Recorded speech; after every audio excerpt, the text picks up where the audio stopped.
కొరింథీయులకు రాసినటువంటి మొదటి పత్రిక 8వ అధ్యాయం. కొరింథీయులకు రాసినటువంటి మొదటి పత్రిక 8వ అధ్యాయం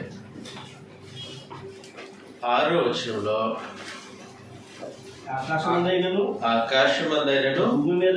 భూమి మీదనైనను దేవతలు అనబడినవి ఉన్నను మనకు ఒక్కడే దేవుడు ఉన్నాడు. కాబట్టి నిబంధన ప్రజలకు ఒక్కడే దేవుడు ఉన్నారు. నిబంధన ప్రజలకు ఒక్కడే దేవుడు ఉన్నారు. నిబంధన ప్రజలకు ఆ రాజ్యదైవం ఒక్కడే దేవుడు ఉన్నారు అని అంటే ఆ రాజ్యదైవం ఒక్కరే అని. ఎప్పుడు దేవుడు తన నిబంధన ప్రజలతో సంభాషించినప్పటికీ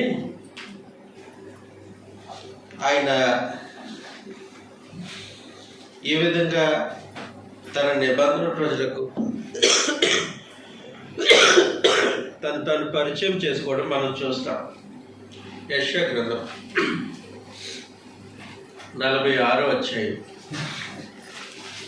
యెషయా గ్రంథం 46వ అధ్యాయం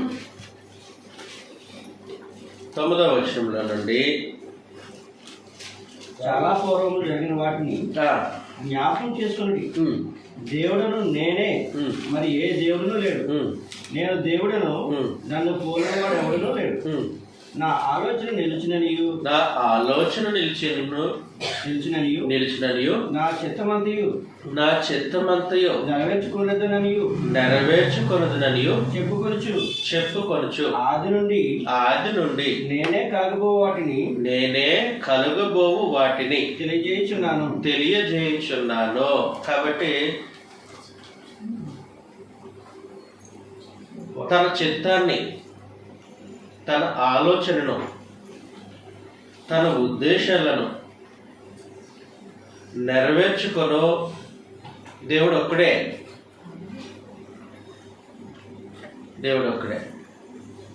అంటే తను ఒక చిత్తాన్ని చేసి, అంటే ఒక ఉద్దేశాన్ని, ఒక సంకల్పాన్ని చేసి, లేదా ఒక ఆలోచన చేసి తాను ఆలోచించిన దానిని అలాగే జరిగించే దేవుడు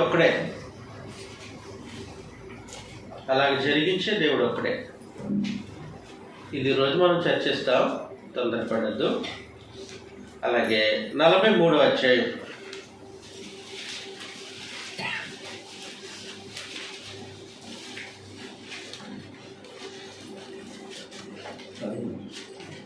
10-11 వచనాలు. మీరు తెలుసుకొని నన్ను నమ్మి నేనే ఆయనని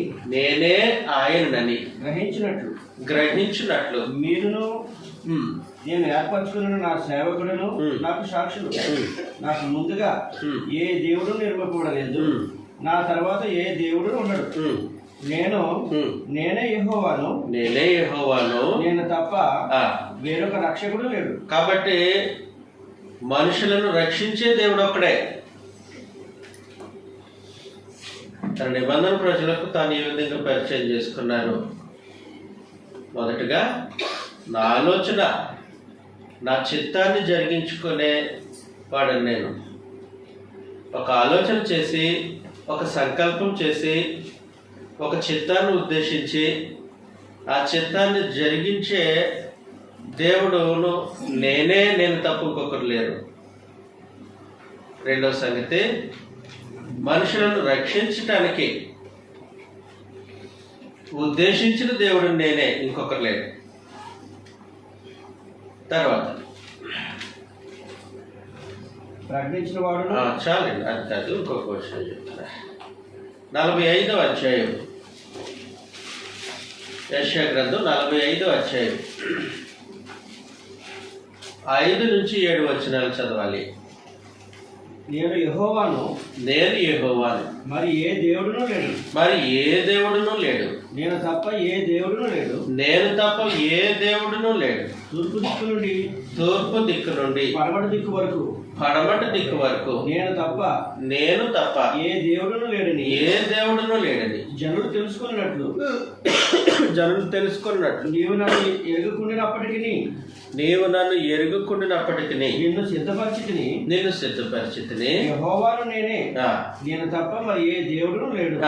నేను వెలుగును సృజించిన వాడును. కాబట్టి అదిగోండి, నేను వెలుగును సృజించిన వాడును, అంధకారమును కలుగజేయవాడును. 11వ వచనంలో ఇశ్రాయేలు పరిశుద్ధ దేవుడు దేవుడగు సృష్టికర్త అయిన ఇశ్రాయేలీల పరిశుద్ధ దేవుడగు సృష్టికర్త అయిన యెహోవా ఈ మాట సెలవిస్తున్నాడు. కాబట్టి సృష్టికర్త అయినటువంటి దేవుడు నేనే, అది సంగతి. సృష్టికర్త అయినటువంటి దేవుడు నేనే. కాబట్టి ఆకాశమందు భూమి మీద దేవతలు అనబడిన ఉన్నను మనకు ఒక్కడే దేవుడు ఉన్నాడు, ఆయన తండ్రి. ఎవరైనా తన చిత్తాన్ని ఉద్దేశించి తన ఆలోచన చేసి, అంటే తన సంకల్పం చేసి, తాను సంకల్పించిన దాన్ని బట్టి కార్యక్రమాలు జరిగించే దేవుడు ఆయనే, ఆయన తప్ప ఇంకొకరు లేదు. మనుషులను రక్షించటానికి ఆయన ఉద్దేశించి పరిపూర్ణంగా మనుషులను రక్షించేది ఆయనే, ఇంకొకరు లేదు. తర్వాత తాను వెలుగును అంధకారమును సృష్టించిన వాడు. అంతేకాదు, ఇశ్రాయేలీల దేవుడైన యెహోవాయే సృష్టికర్త, ఇంకొకరు లేడు. కాబట్టి నేను తప్ప వేరొక దేవుడు లేడు అనే సంగతిని ఏ ఉద్దేశాల్లో పరమదేవుడు వ్యక్తపరిచారనే సంగతి మనం గ్రహించాలి, లేదంటే అపార్థం చేసేసుకుంటాం. చెప్పండి. ఇప్పుడు 3 విషయాలు చెప్పాను.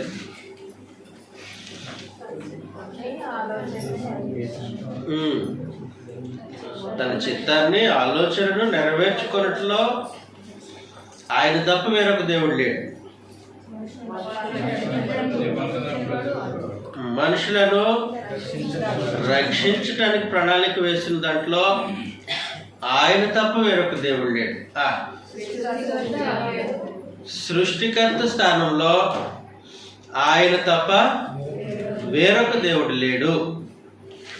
తర్వాత 44వ అధ్యాయం 6వ వచనంలో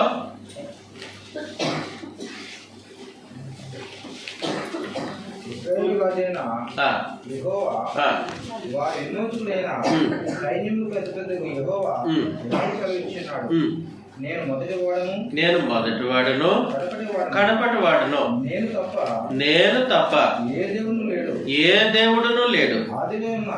ఆదిలోనున్న జనమును నియమించిన మొదలుకొని నేను తెలియజేయచ్చు వచ్చినట్లు. తెలియజేయగలిగిన వాడు ఎవడు?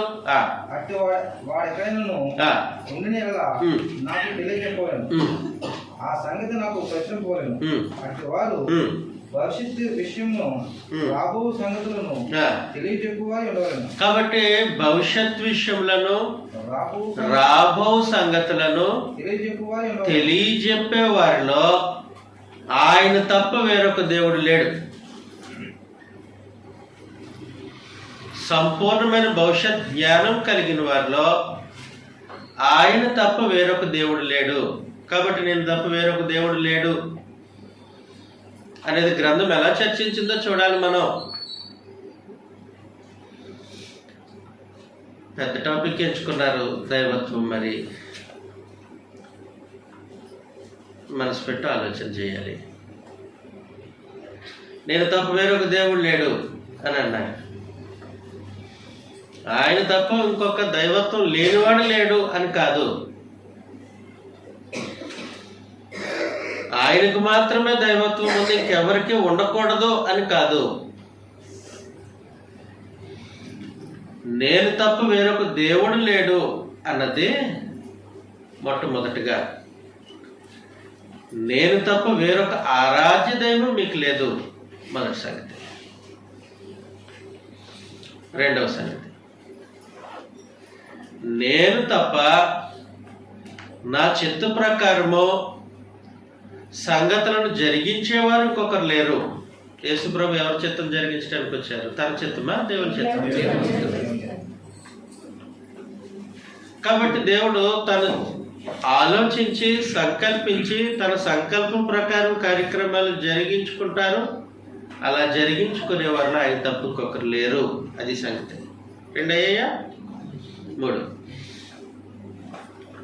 సృష్టికర్త స్థానంలో నేను తప్ప ఇంకొక దేవుడు లేడు. ఇబ్బంది పడద్దు, నెమ్మదిగా అన్ని వివరించేస్తాలేండి. ప్రార్థన చేయండి మీరు నా ఆరోగ్యం కోసం. సృష్టికర్త స్థానంలో ఆయన తప్ప ఇంకొక దేవుడు లేడు. తర్వాత ఎన్నయ్యే? మూడయ్యే. తర్వాత రక్షించేవారు, మనుషులను రక్షించేవారు. రక్షించే విషయంలో ఆయన తప్ప వేరొక దేవుడు లేడు. యేసు ప్రభు రక్షించారా? యేసు ప్రభు ద్వారా దేవుడు రక్షించారా? కాబట్టి రక్షించేవారులో ఆయన తప్ప వేరొక దేవుడు లేడు అని అర్థం. నాలుగో సంగతి ఎన్నయ్య? నాలుగు అయ్యాయి. ఇప్పుడు ఐదవది కదా. ఐదవది,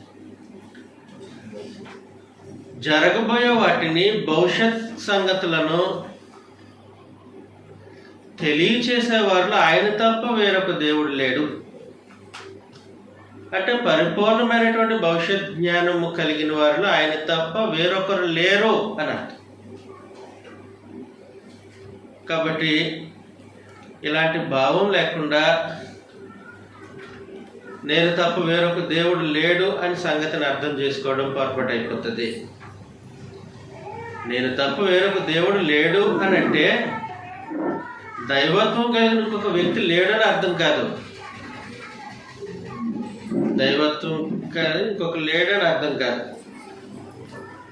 నేను తప్ప వేరొక దేవుడు లేడనంటే ఈ 5 సంగతులు. అసైన్మెంట్ వచ్చే తరగతికి ముందు నేను తప్ప వేరొక దేవుడు లేడు అనే మాట యొక్క భావం 5 పాయింట్లు ఉన్నాయి కదా, అది అసైన్మెంట్. Okay, right. ఈరోజు ఒక సంగతిని ఆలోచన చేస్తాం. ఆలోచన చేసే సంగతి ఏంటంటే మనం చదివాం కదా ఇప్పుడు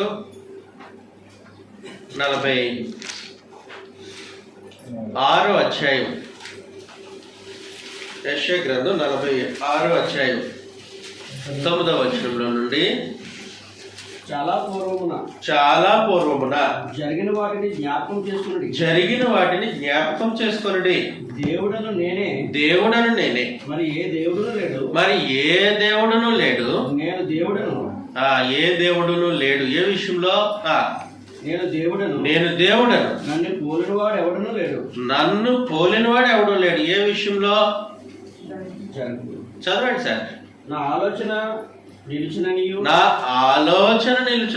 నా చిత్తమంతయు నెరవేర్చుకొందుననియు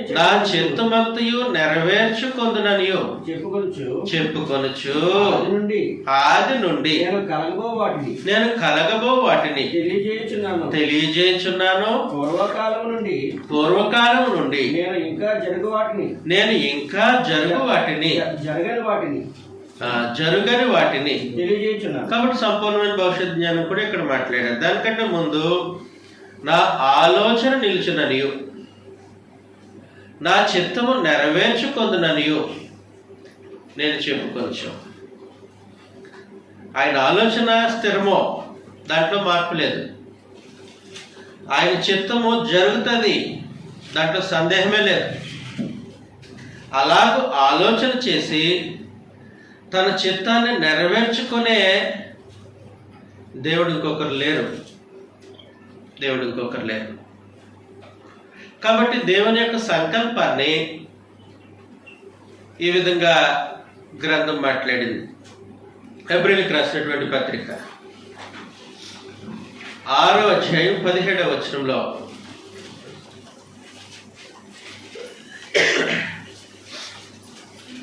హెబ్రీయులకు రాసినటువంటి పత్రిక ఈ విధముగా 6వ అధ్యాయం 17వ వచనంలో ఈ విధముగా దేవుడు తన సంకల్పము నిశ్చలమైనదని ఆ వాగ్దానమునకు దేవుడు అన్నారు. ఆయన సంకల్పము అన్నారు. అంటే ఇప్పుడు సంకల్పం ఎవరు సొంతమో, ఆలోచన ఎవరు సొంతమో, చిత్తము ఎవరు సొంతమైనది. కాబట్టి ఆయన సంకల్పము అనంటే సంకల్పానికి ఓనరు, సంకల్పం చేసింది, సంకల్పమును కలిగించింది ఎవరో? దేవుడు. కాబట్టి సంకల్పం దేవునిది. ఆ సంకల్పం ఎలాంటి సంకల్పమో? నిశ్చలమైనది, అంటే మార్పు లేనిది, మార్చజాలనిది. మార్పు లేనిది, మార్చజాలనిది. అలాంటి సంకల్పాన్ని ఉద్దేశించిన దేవుడు, సంకల్పం చేసిన దేవుడు ఎవరు? ఒక్కరే. సంకల్పం చేసిన దేవుడు ఒక్కడే. ఎఫెసీయులకు రాసినటువంటి పత్రిక, ఎఫెసీయులకు రాసినటువంటి పత్రిక 3వ అధ్యాయం 8వ వచనంలో దేవుడు మన ప్రభువైన క్రీస్తు యేసునందు చేసిన నిత్య సంకల్పం చొప్పున. సంకల్పం ఎవరు చేశారు? ఎవరి ద్వారా చేశారు? దేవుడు చేశారు, క్రీస్తు యేసునందు చేశారు. కాబట్టి సంకల్పం చేసిన దేవుడు ఎంతమంది? అది సంగతి. సంకల్పం చేసిన దేవుడు ఒక్కరే. ఎవరిలో చేశారు? యేసుక్రీస్తునందు చేశారు. దేవుడు ఒక్కడే అనే భావం అది. దేవుడు ఒక్కడే అని అంటే, సహోదరులు లేటుగా వచ్చేసారు మా రాజు గారు. మరలా 5 పాయింట్లు చెప్తాను సహోదరుడి కోసం. దేవుడు ఒక్కడే అని అంటే మనకు నిబంధన దేవుడైన ఆరాధ్య దైవం ఒక్కడే అని భావం. రాసేసుకోండి సార్ ప్లీజ్. 2, దేవుడు ఒక్కడే అని అంటే తన ఆలోచన నిలిచేటట్లు తన చిత్తమును నెరవేర్చుకునే దేవుడు ఒక్కడే. అంటే ఆలోచన చేసేది, దాన్ని జరిగించేది ఒక్కడే. రిఫరెన్స్ చెప్పేసేయండి. యెషయా గ్రంథం 46, 9, 10 వచనాలు. 3వ సంగతి,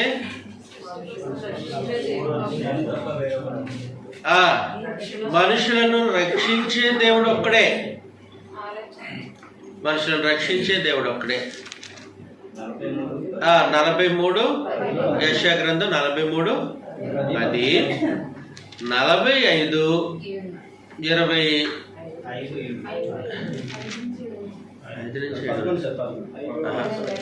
45, 22,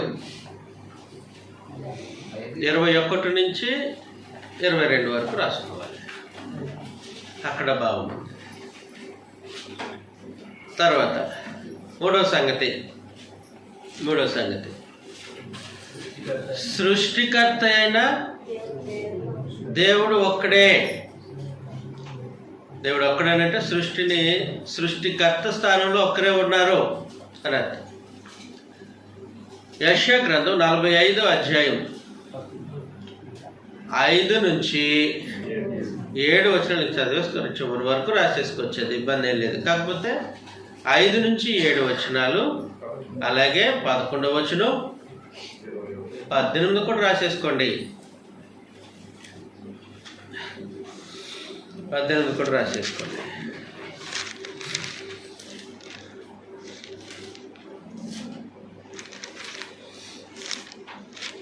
ఓకే, తర్వాత 5వ విషయం, సంపూర్ణమైన భవిష్యత్ జ్ఞానం కలిగిన దేవుడు ఒక్కడే, జరగబోయే వాటిని తెలియజేసే దేవుడు ఒక్కడే. యెషయా గ్రంథం 44:6 6 నుండి 7 వచనాల వరకు రాసుకోవచ్చు. 8 కూడా, 6 నుంచి 8. అందులో ఇప్పుడు మనం ఆలోచన చేసేది, మొదటగా తన ఆలోచన నిలిచేటట్లు తన చిత్తమును జరిగించుకునే దేవుడు ఒక్కడే. అలాగే హెడ్డింగ్ పెట్టేసుకోవచ్చు. నాకేం అభ్యంతరం లేదు, మీరు అభ్యంతర పడదు. ఏమని పెట్టుకోవాలి? తన ఆలోచన నిలిచి తన చిత్తమును జరిగించుకునే దేవుడు ఒక్కడే. అది ఈరోజు మనం ఆలోచన చేస్తున్నాం మొదటగా. ఓకే, సంకల్పం ఎవరి సొంతమో? హెబ్రీ పత్రిక 6:17 ప్రకారం సంకల్పము దేవుని యొక్క సొంతము. అంతేకాదు, ఆయన చేసినటువంటి సంకల్పము నిశ్చలమైనది. నిశ్చలమైనది అంటే కదిలింపబడేది కాదు, స్థిరమైనది, మార్చబడని సంకల్పం అయింది. రైట్. ఎఫెసీ 3:8లో దేవుడు తాను ఓనరై ఉండి, దేనికి? సంకల్పానికి ఓనరై ఉండి, ఆ సంకల్పమును దేవుడు క్రీస్తు ప్రభు ద్వారా చేశారు. రైట్. అంటే క్రీస్తు ప్రభువును కేంద్రంగా సంకల్పం చేశారు. ఎఫెసీలకు రాసినటువంటి పత్రిక, అపోస్తలుల కార్యగ్రంథం 2వ అధ్యాయం 23వ వచనంలో, అపోస్తలుల కార్యగ్రంథం 2వ అధ్యాయం 23వ వచనంలో, దేవుడు నిశ్చయించిన సంకల్పమును భవిష్యత్ జ్ఞానమును అనుసరించి. సంకల్పం ఎవరు నిశ్చయించారు? కాబట్టి సంకల్పము దేవుడు నిశ్చయించారు. ఆ సంకల్పం యొక్క రూపం ఎలాంటిది అని అంటే అది నిశ్చలమైనది. రెండవది, సంకల్పం యొక్క రూపము అది నిత్యమైనది. పరిస్థితులను బట్టి, కాలాన్ని బట్టి మారేది కాదు, మనుషులను బట్టి కూడా మారేది కాదు. అలాంటిది దేవుని యొక్క సంకల్పం. కాబట్టి ఎఫెసీలకు రాసినటువంటి పత్రిక 3వ అధ్యాయం 8వ వచనంలో, దేవుడు మన ప్రభువైన క్రీస్తు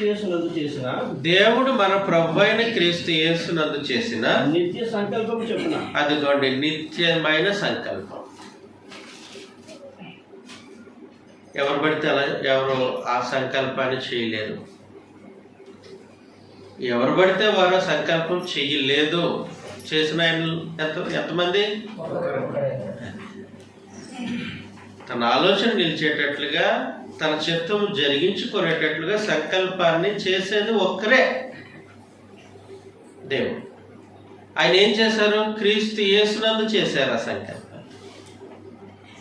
ఓకే, కాబట్టి దేవుడు ఒక్కడన్న భావం అలాగ గ్రంథం తెలియజేస్తూ ఉంది. సంకల్పించింది, ఉద్దేశించింది, ఆలోచించింది దేవుడు ఒక్కడే. కాబట్టి ఆయన ఆలోచనలు, ఆయన నిర్ణయాలు ఎలా ఉంటాయో మనం గత నెలలో ఆలోచన చేసాం. ఏమైనా ఆలోచన చేసాం? ఆయన అద్వితీయ సర్వాధిపతి అయ్యుండి, సకల యుగాలలో రాజు అయ్యుండి, తన చిత్తానుసారముగా నిర్ణయం తీసుకొని, తన చిత్తానుసారముగా చేసిన నిర్ణయం చొప్పున సమస్త కార్యాలను జరిగించే దేవుడు ఒక్కడే. ఎఫెసీలకు రాసినటువంటి పత్రిక మొదటి అధ్యాయం 9వ వచనంలో నుండి కాలం సంపూర్ణమైనప్పుడు జరగవలసిన ఏర్పాటును బట్టి ఆయన తన దయా సంకల్పం చొప్పున తన చిత్తమును గూర్చిన మర్మమును మనకు తెలియచేసి మనకు సంపూర్ణమైన జ్ఞాన వివేచన కలుగుచేయుటకు ఆ కృపను మన ఎడల విస్తరింపచేసెను అన్న తర్వాత ఈ సంకల్పమును బట్టి ఎవరిది సంకల్పం? దేవుడు. ఆ సంకల్పమును బట్టి ఆయన పరలోకములో ఉన్నవే గాని భూమి మీద ఉన్నవే గాని సమస్తమును క్రీస్తునందు ఒక్కటిగా సమకూర్చవలని ఏకముగా సమకూర్చవలని తనలో తాను నిర్ణయించుకొనెను. అంటే ఆలోచన చేసింది ఎవరు? నిర్ణయం తీసుకున్నది ఎవరు? కాబట్టి అలాగ తనలో తాను నిర్ణయించుకొని తన ఆలోచన నెరవేర్చుకునేది ఒకరే, ఆయన తండ్రి. 11వ వచనంలో మరియు క్రీస్తునందు ముందుగా నిర్ణయించిన మనము తన మహిమకు కీర్తి కలుగజేయవలని దేవుడు తన చిత్త ప్రకారమైన సంకల్పమును బట్టి మనలను ముందుగా నిర్ణయించి ఆయన యందు స్వాస్థ్యముగా ఏర్పరచెను. ఆయన తన చిత్తానుసారముగా అదిగోండి, ఆయన తన చిత్తానుసారముగా చేసిన నిర్ణయం చొప్పున సమస్త కార్యములను జరిగించుచున్నాడు. కాబట్టి తన చిత్తానుసారంగా చేసిన నిర్ణయం చొప్పున సమస్త కార్యాలను జరిగించే దేవుళ్ళు ఎంతమంది?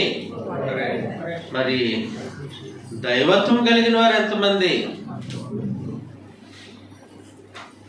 రెండిటికి వ్యత్యాసం ఉంది. దేవుడు ఒక్కడే అని అంటే దైవత్వం కలిగిన ఆయన ఒక్కడే అని అర్థం కాదు. దేవుడు ఒక్కడే అని అంటే తన చిత్తానుసారంగా చేసిన నిర్ణయం చొప్పున తాను సంకల్పించిన దానిని నెరవేర్చుకొనటానికి పరిపాలన చేసే దేవుడు. అర్థమవుతుంది కదా? కాబట్టి సంకల్పం చేసే స్థితి దేవుంది. తన ఆలోచన చేసి ఆలోచన నెరవేర్చుకునే అధికారం దేవుంది. తన చిత్తానుసారంగా నిర్ణయం తీసుకొని తాను తీసుకున్నటువంటి నిర్ణయాన్ని బట్టి సంగతులను జరిగించే దేవుళ్ళు ఎంతమంది? ఒక్కరే. అది గ్రంథం మాట్లాడుతుంది. అందువల్ల మానవులను నిర్మించాలన్నప్పుడు ఒక మీటింగ్ జరిగింది. మీటింగ్లో ఆలోచన చేసిన ఆయన నేను ఎలా చేద్దామో మనం ఎలా చేద్దామో అనేసి చెయ్యాలన్నా వద్దా అని అడగలే. చెయ్యాలన్నా వద్దా అని అడగలేదు.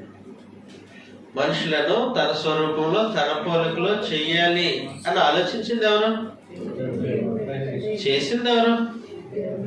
కాబట్టి ఆదికాండం 1వ అధ్యాయం 26 నుంచి 28 చదివేశారు. దేవుడు మన స్వరూపమందు మన పోలిక చొప్పున నరులను చేయుదుము, వారు సముద్రపు చేపలను చేయుదుము అని అనేసారు. ఎంతమంది ఉన్నారో వాళ్ళందరినీ సమావేశపరిచేసి చేద్దాం. నిర్ణయం, తన ఆలోచన, తన చిత్తం.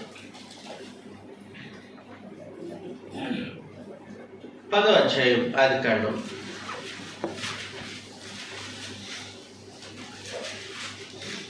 ఆదికాండం 10వ అధ్యాయం. క్షమించండి, 11వ అధ్యాయం.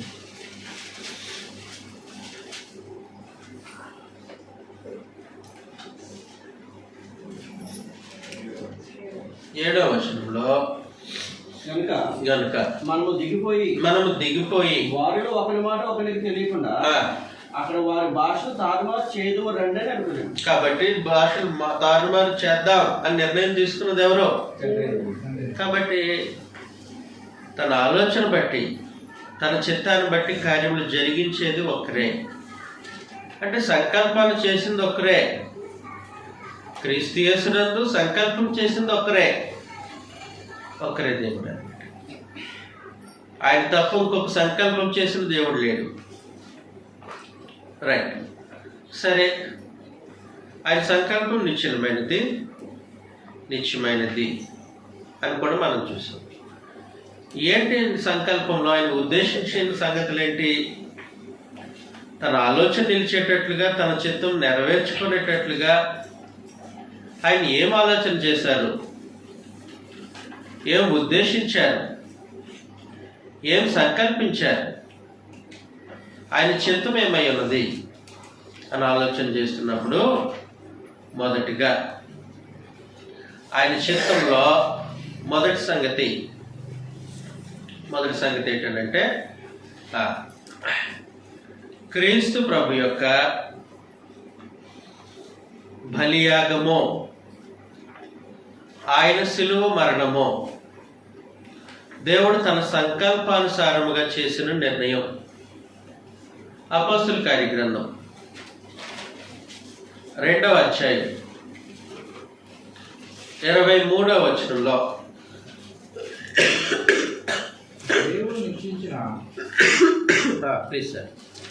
దేవుడు నిశ్చయించిన సంకల్పము ఆయన భవిష్యత్తు జ్ఞానము అనుసరించి అప్పగింపబడిన ఈయనను మీరు దుష్టుల చేత సిలువ వేసి చంపితే. కాబట్టి యేసు ప్రభు సిలువ వేయబడడం, చంపబడడం దేవుని అనుసరించి, దేవుని అనుసరించి జరిగింది. చదివేసేయండి మరలా. దేవుడు నిశ్చయించిన సంకల్పము, దేవుడు నిశ్చయించారు సంకల్పాన్ని. భవిష్యత్తు జ్ఞానము అనుసరించి, ఇవి రెండే కదా మనం మాట్లాడుకున్నాం. దేవుడు నిశ్చయించిన సంకల్పం, ఆయన భవిష్యత్ జ్ఞానం అనుసరించి అప్పగింపబడిన ఈయనను. కాబట్టి యేసు ప్రభుని సిలువకు అప్పగించడం అనేది దేవుని సంకల్పం ప్రకారం ఆయన భవిష్యత్ జ్ఞానం బట్టి జరిగిన కార్యక్రమం. కాబట్టి అలాగ దేవుడు తన సంకల్పంలో క్రీస్తు ప్రభు యొక్క సిలువను మొట్టమొదటిగా ఉద్దేశించారు. ఎందుకు ఉద్దేశించారు? ఆ నిర్ణయం ఎందుకు తీసుకున్నారు? యేసు ప్రభు సిలువను మొదటగా ఎందుకు సంకల్పించారు? అన్నిటికంటే ముందు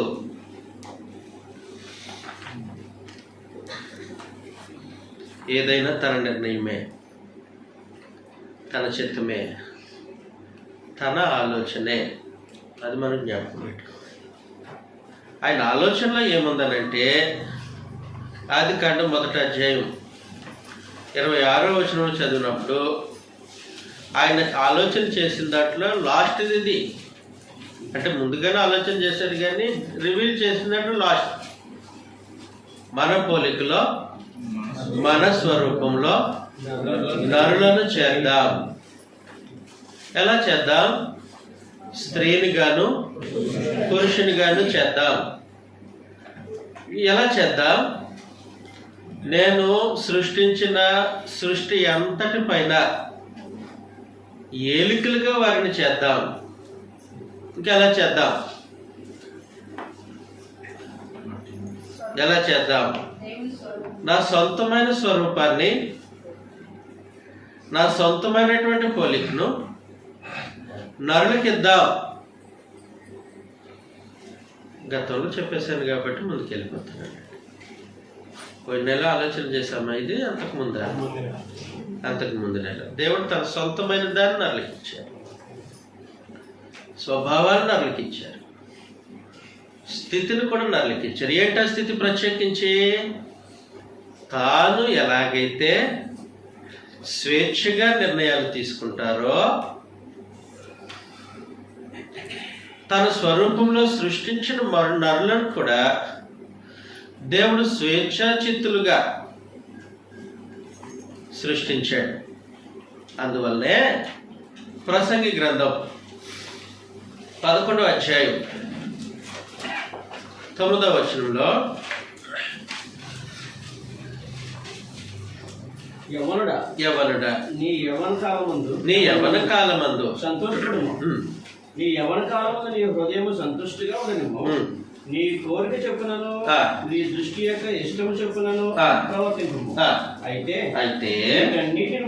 వీటన్నిటిని బట్టి దేవుడు నిన్ను తీర్పులోనికి తెచ్చినని జ్ఞాపకం ఉంచుకొని బట్టి నువ్వు ఎలా ప్రవర్తిస్తావు అది నీ ఇష్టం, నీ ప్రవర్తన బట్టి ప్రతిఫలం నేను ఇస్తాను అన్నట్టు పరమదేవుడు మనుషులను సృష్టించారు.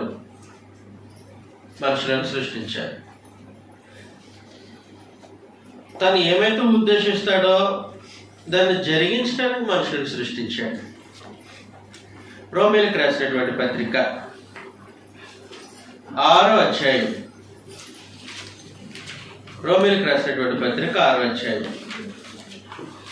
19వ వచనంలో నుండి మీ శరీర బలహీనతను బట్టి మనిషి రీతిగా మాట్లాడుచున్నాను.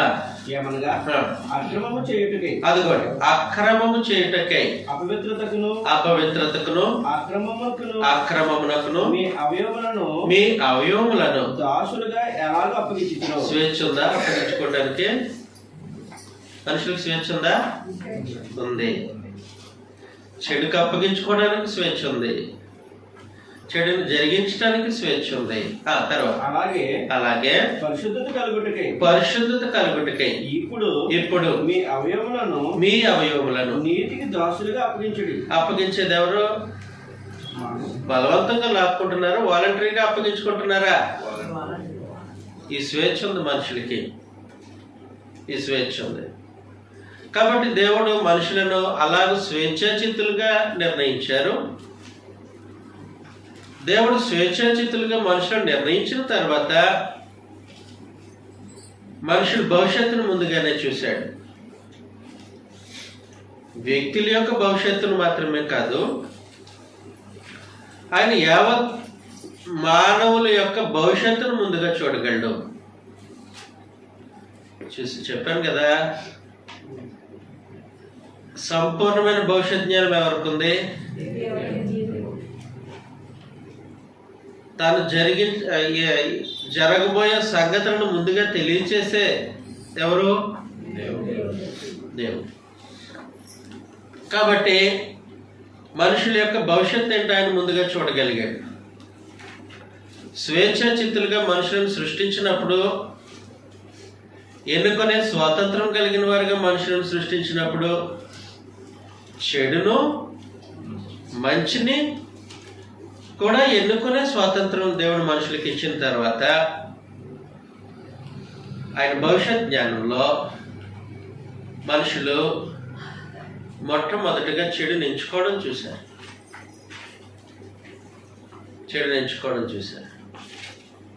చెడుని ఎంచుకున్న తర్వాత దేవుని యొక్క స్వభావాన్ని, ఆయన సముఖంలో నిలవగలిగేటువంటి వ్యక్తిత్వాన్ని, ఆయన జనాంగంగా పిలువబడటానికి అవసరమైనటువంటి పరిశుద్ధతను మనుషులు కోల్పోయిన తర్వాత ఆయన సముఖంలో ఇక మీదట మనిషి నిలవటానికి వీలుండదు.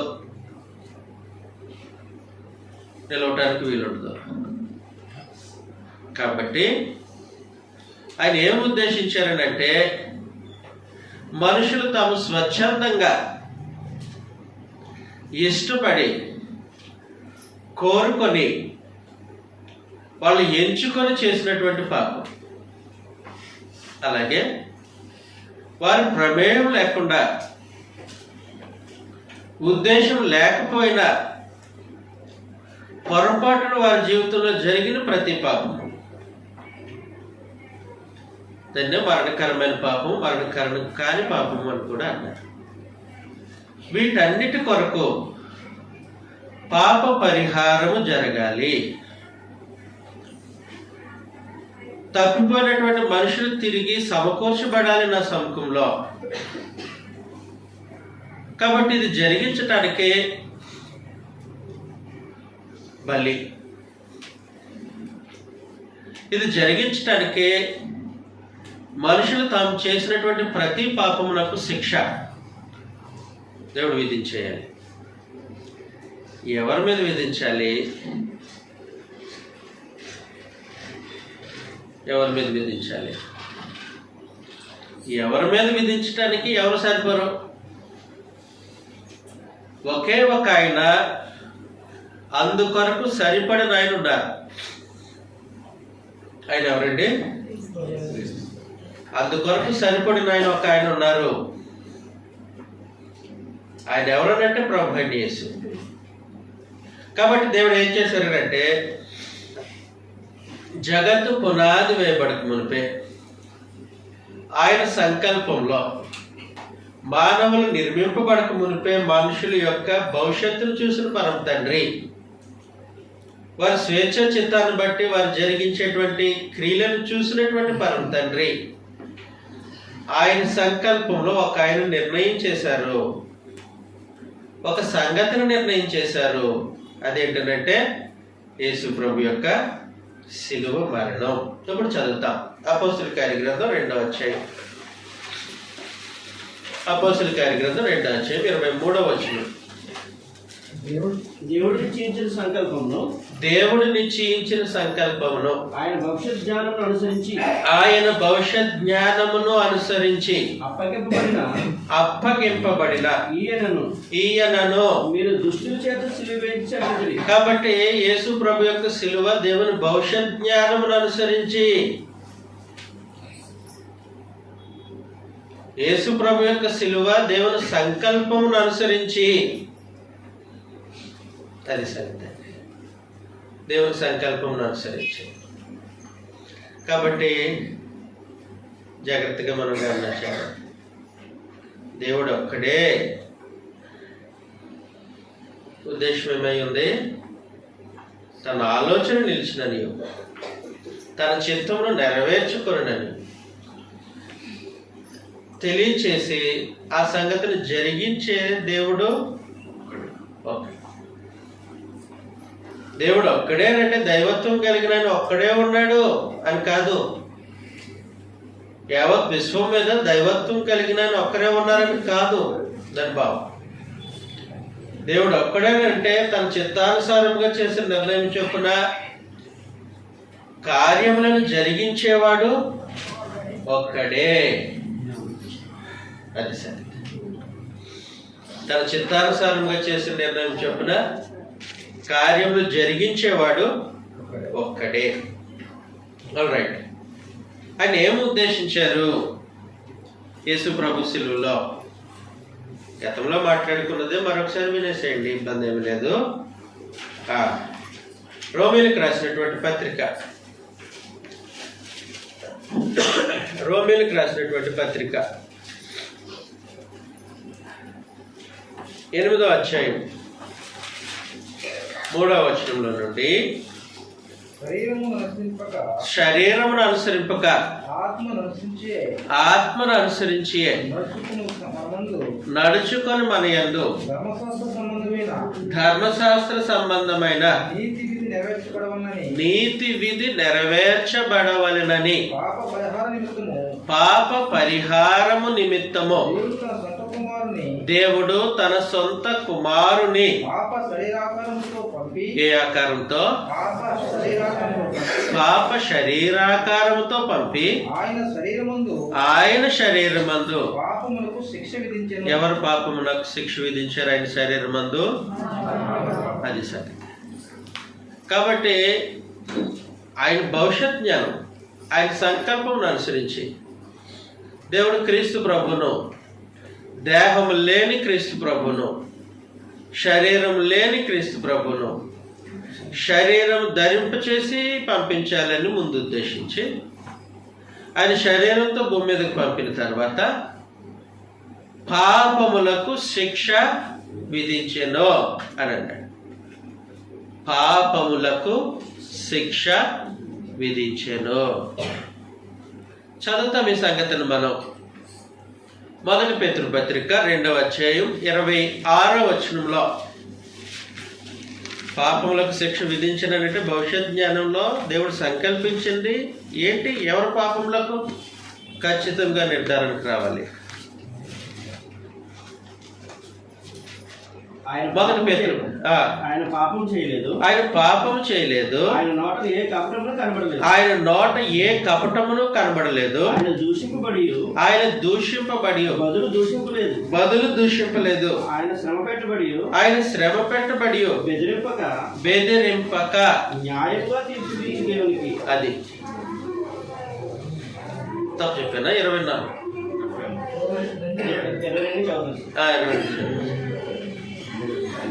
24 చదివితే సరిపోతుంది.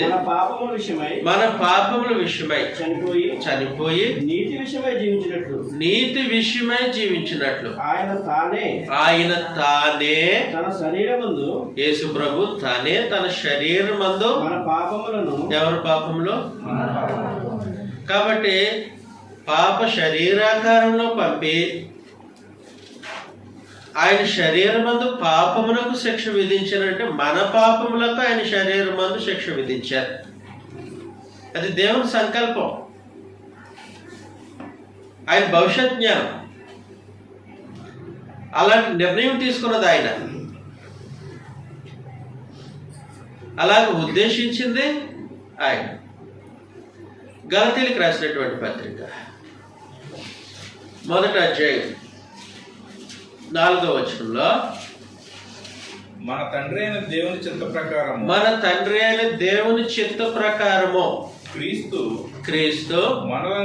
మనలను ప్రస్తుతపు దుష్టకాలము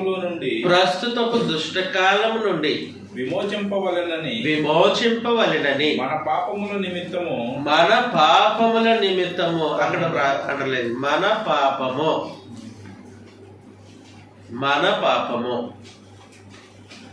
పాపముల నిమిత్తము తను తాను అప్పగించుకొనెను.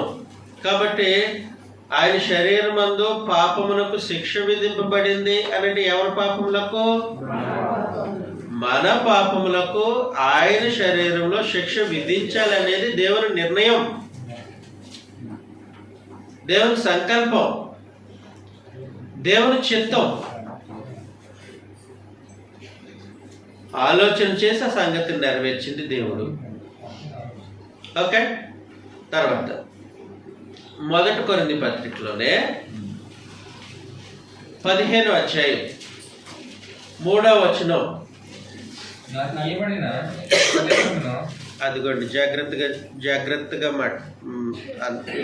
చదువుదాం ఈ సంగతి.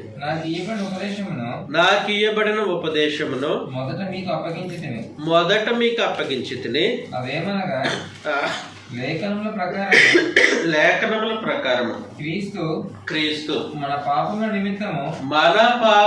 నిమిత్తము మృతి పొందిన సమాధి చేయబడిన లేఖనం ప్రకారము 3వ దినమున లేపబడిన. కాబట్టి సువార్త అంటాం కదా అయ్యా.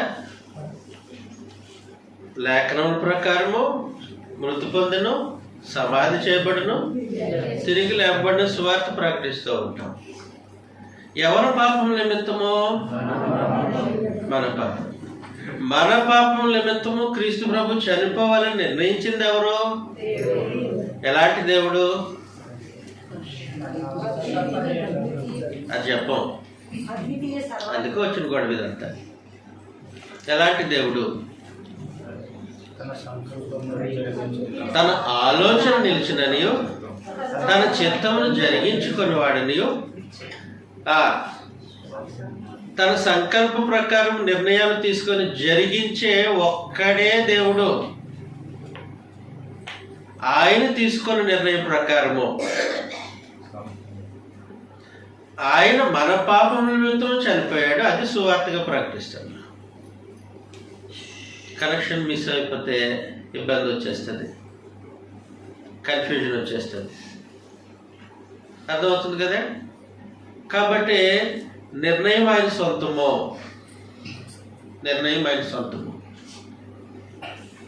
సిలువ మరణము నిర్ణయించింది తండ్రి అయిన దేవుడు. మన పాపములకు శిక్ష విధించడానికి నిర్ణయించింది తండ్రి అయినటువంటి దేవుడు. సిలువలో ఇంకా చాలా సంగతులు ఉన్నాయి, అన్నీ దేవుడు నిర్ణయించినవే. అందులో ఒకటి మనం మాట్లాడుతున్నాం, మన పాపముల కొరకు నిర్ణయించింది. రైట్. 2వ కొరింథీ పత్రిక 5వ అధ్యాయం 2వ కొరింథీ పత్రిక 5వ అధ్యాయం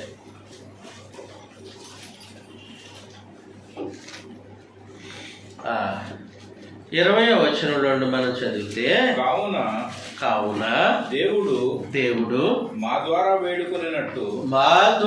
వేడుకొనున్నట్లు మేము క్రీస్తుకు రాయబారులమై దేవునితో సమాధానపడుడని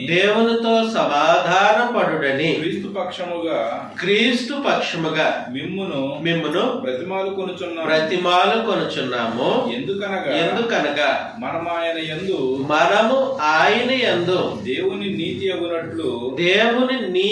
అగునట్లు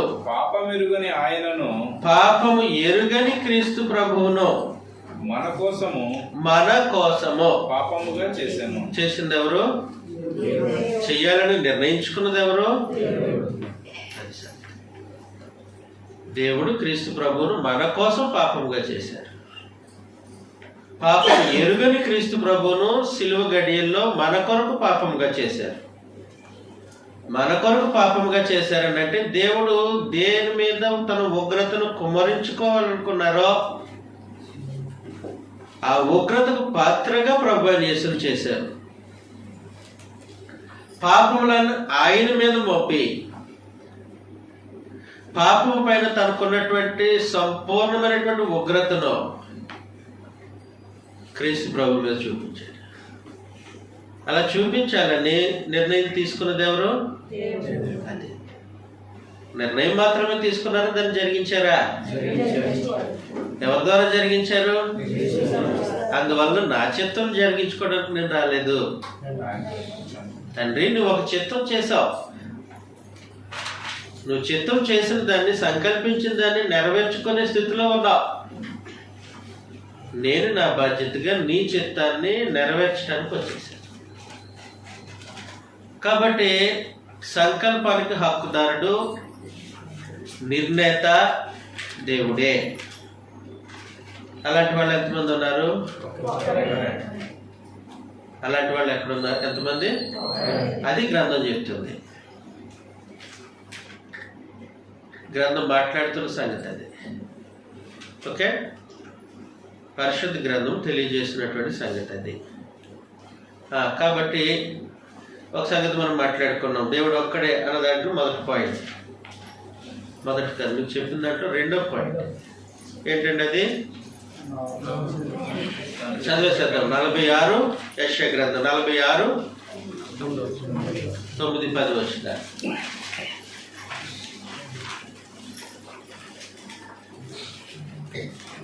చాలా పూర్వమున